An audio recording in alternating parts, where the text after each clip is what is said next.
Change is on the way. Michael, walk us through this next cool down. Yeah, we've got one more warm day, which will be very close to a record high temperature this afternoon. Today's record high is 85 degrees, which we set back in 2005.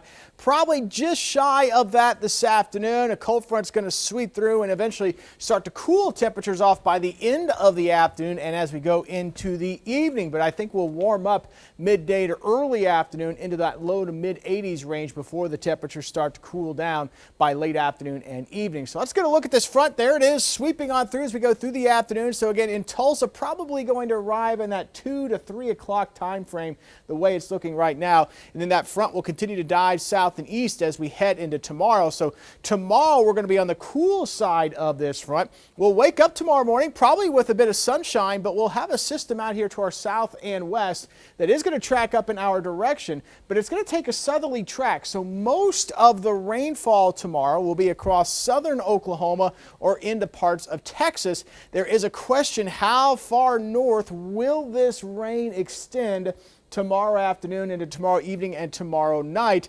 And right now I'm just leaving a very slight chance it makes it up into Tulsa. If we get any rain out of this tomorrow or tomorrow night, it is not going to amount to a whole lot in Tulsa. And amounts will stay fairly light for those of you to the south, but I would say I-40 and southward has the best chance of seeing rain. You get down along 270 and southward, even a much higher chance of seeing rain out of the system tomorrow into tomorrow night. Unfortunately, where we need the rain the most, here to the north, looking like we're going to miss out this go around and stay dry as we finish out the week. Here's what it looks like though right now from South Tulsa. We've got clear skies out there on the Wade's RV Weather Camera Network. Temperatures, you'll notice as you're heading out the door, are quite mild.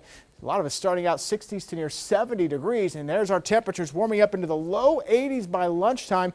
I've got us peaking right about 2 o'clock or so this afternoon with that 84-degree high, 82 at 3 o'clock, and then quickly dropping down into the 60s by 6 o'clock, maybe even around 70 or so by 5 o'clock. So that temperature drop will occur the second half of the afternoon through the evening hours, but most of us will warm up into the 80s this afternoon, although that front is going to arrive a little sooner for those of you north and west, so that's where highs today may hold into the 70s. And then we'll see those temperatures this evening continuing to drop through the 60s, so if you've got any plans this evening, a light jacket may come in handy. We should keep the forecast dry though, even though we'll get a few clouds to mix around. And then tomorrow morning, a bit of a cooler start. A lot of us into the 40s to low to mid 50s. Coolest numbers north and west, mildest numbers to the south and east. And then with that rain chance that we were talking about tomorrow, we're stuck in the cooler air. I've got temperatures holding into the upper 50s for highs, and then we'll see temperatures back down into the upper 30s as we head into Friday morning. Overall though, Friday and into the upcoming weekend, including Veterans Day, thumbs up, some beautiful autumn-like weather. We'll have cool to chilly mornings, but those afternoons will be pleasant with highs in the mid